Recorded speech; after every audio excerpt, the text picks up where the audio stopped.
আজকে একটা অনুষ্ঠানে যাব, সে কারণেই সেজেছি। এই যে সামনেই হচ্ছে, যাব আর গিয়ে ওখানে গিয়ে সবটা দেখো।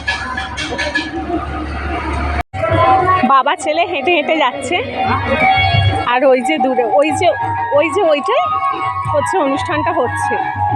আমরা আজকে ওখানেই যাব, একটা গৃহপ্রবেশ বাড়ি। চলো সেখানে গিয়ে সব দেখাচ্ছি।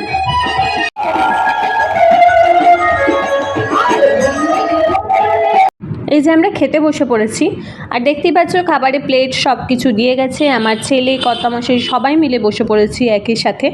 তো প্রথমে যেটা দিল সেটা হচ্ছে এই যে পনিরের একটা পকোড়া। আমি পনির স্যাটে বলবো না, কারণ জাস্ট বেসন দিয়ে একটু ভাজা ছিল। তার সাথে ছিল বাদাম দিয়ে আলু ভাজা, ভাত ছিল, ভেজ ডাল ছিল, বেশ গাঢ় গাঢ় ভেজ ডাল। তার সাথে ছিল এঁচড় দিয়ে পনিরের তরকারি। মেনলি যেটা ছিল সেটা হচ্ছে মানকচু বা ষাঁড়কচু কী জানি না। প্রথমে আমি সয়াবিনের কোনো চাপ টাপ ভেবে খেয়ে নিয়েছি। তারপরে শেষের দিকে এসে বলে গেল যে মানকচুটা নিয়েছেন। আমি তো তখন না বুঝেই বললাম হ্যাঁ, কিন্তু তারপরে রিয়েলাইজ করলাম যে ওটাই ছিল মানকচু বা ষাঁড়কচু। তো আমি তো জানি না, আপনারা জানলে বলবেন। এই যে এই জিনিসটা জাস্ট, এরপর চাটনি পাঁপড় ছিল।